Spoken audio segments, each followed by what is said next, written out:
In this fourth episode on recording a band's live session, we're going to focus on ways to mic guitar and bass amps. There are three main decisions to make about miking your guitar amp: what kind of mic to use, whether to use more than one of them, and how far away you place your mic or mics. The position of your amp matters too. We're elevating our guitarist's combo amp on a chair. This is to bring it closer to ear level for monitoring and help the bass response from being negatively affected by the floor or overly dominant in the mix with the other instruments.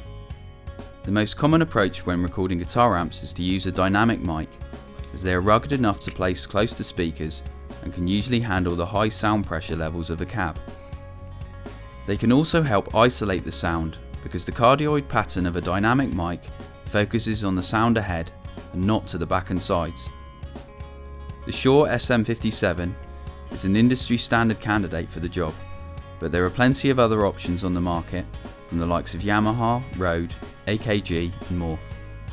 The simplest method of miking an amp is to place one dynamic mic close to the speaker. The best starting point for positioning is to face the mic directly at the centre of the speaker cone, almost touching the grille cloth. Keep the mic at that distance and now experiment through monitor headphones in moving it from the centre of the speaker's cone to the edge of it. The changes you make now greatly affect the guitar sound.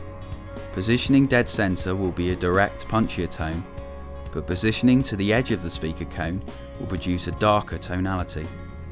Experimentation is the key here, and once you've found your ideal spot, it's worth marking it on the speaker cloth with tape for future reference. You could also try 2 or 3 close mics that can be blended together for even more potential variations in your tone, especially if these mics are different models too. If you have a combo amp with a 2x12 speaker for example, it might be worth trying a mic positioned on each of the 2 speaker cones to spread the sound for a wider effect. But as with the drum mics, be careful with the risk of phasing between these 2 mics.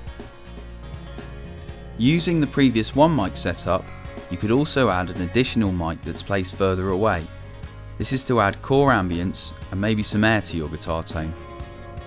We're experimenting with a condenser mic here with the -10 decibel padding gauge to lower the mic sensitivity.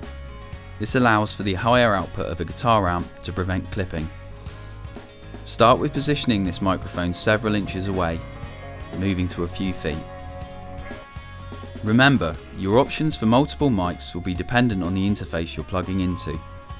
Our Steinberg UR821 interface has 8 inputs for the XLR cables we're using, and we're using 4 mics for the drums alone, so we have 4 mic options left for the guitar, bass and ambient mics. If you have limited options with the interface you're using, think carefully about how to get the best sound with a one mic setup and really take your time to get one you're happy with. In a traditional recording studio environment, bass guitars are often recorded with a DI box or from the amp's preamp amp jack.